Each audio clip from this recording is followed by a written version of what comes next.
Assalamualaikum warahmatullahi wabarakatuh. Kali ini saya mendapatkan proyek pada mata kuliah pengantar ilmu pendidikan yang diampu oleh Dr. Andi Yurni Ulfa SPD MPD yang merupakan dosen pada mata kuliah pengantar ilmu pendidikan dan juga pada mata kuliah pengembangan peserta didik. Pada proyek saya kali ini, saya akan mewawancarai salah satu orang tua mengenai bagaimana peran orang tua dan perkembangan anak selama pembelajaran daring di masa-masa pandemi COVID-19.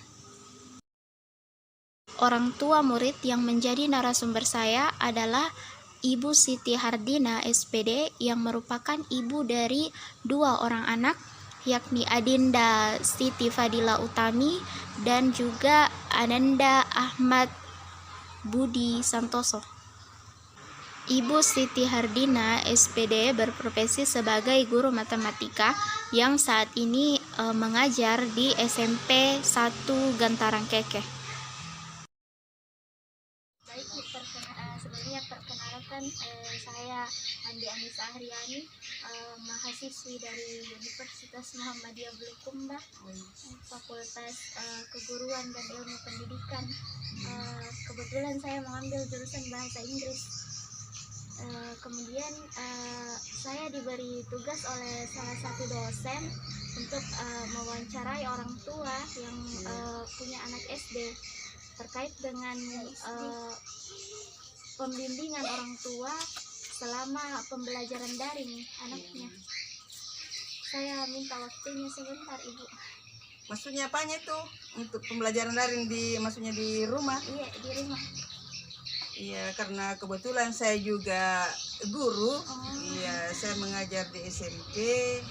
Itulah pekerjaan saya sehari-hari selama pandemi. Iya, saya selalu keluar memberikan tugas kepada anak-anak. Setiap hari Sabtu saya berikan tugas anak-anak beberapa mata pelajaran.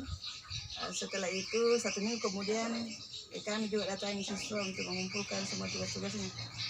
Ya, begitu pun anak-anak saya selama, tapi kan sekarang sudah PTM terbatas ya. Ya, dulu waktunya masih pandemi, masih pandemi, ya selalu dikirimkan tugas sama gurunya, kemudian dia kerja di rumah, kemudian saya mendampingi setiap dia mengerjakan tugas-tugasnya gitu. Kan biasanya itu kalau anak itu susah untuk diajak belajar. Iya. Gitu. Apakah anak kita juga termasuk begitu atau dipaksa untuk belajar? Ya, seperti itu. Tapi kita harus mendampingi terus bagaimana supaya dia bisa toh. Ya, memang anak-anak sebagian anak begitu dipaksa. Ya, kita teriak bagaimana tuh ya supaya dia bisa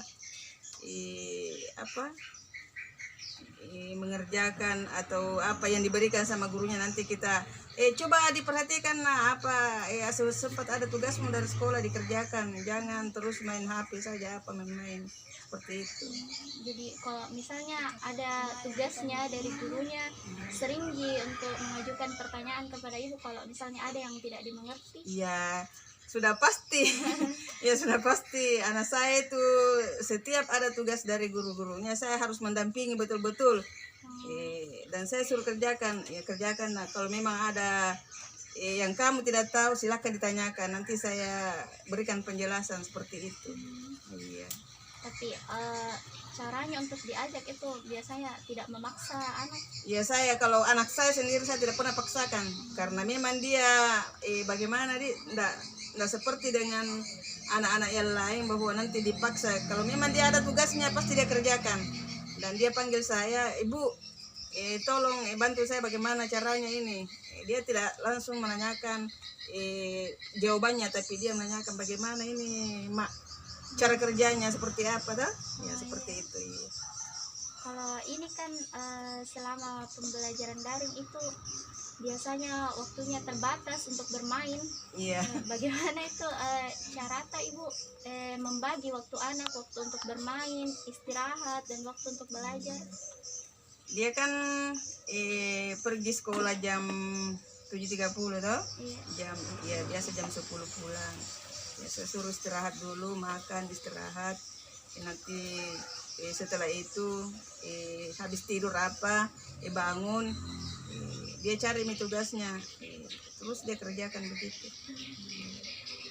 Dia bagi maksudnya waktunya untuk bermain, ada waktunya untuk belajar begitu. Kalau anak saya sendiri nggak tahu, kalau anak orang lain iya. Jadi anak saya pernah mengeluh tentang pembelajaran di sekolahnya atau Ya namanya anak-anak pasti ya sering mengeluh, apalagi kalau pelajaran matematika pasti mengeluh. Dan saya mamanya mengajar matematika, jurusan saya itu matematika di SMP. Jadi setiap ada tugasnya begitu, yang dia keluhkan itu mata pelajaran matematika. Nah, sini saya tanya, saya kasih tahu kena bagaimana cara kerjanya ini, seperti itu. Tapi saya tidak langsung memberikan ini jawabannya, harus kamu cari dulu baru saya ya begitu saya kasih tahu begini cara kerjanya. Dimotivasi. Iya, saya berikan motivasi. Iya. Mungkin itu saja pertanyaan yang ingin saya ajukan. Sebelumnya saya ucapkan terima kasih banyak atas waktunya. Ya sama-sama. Oke deh.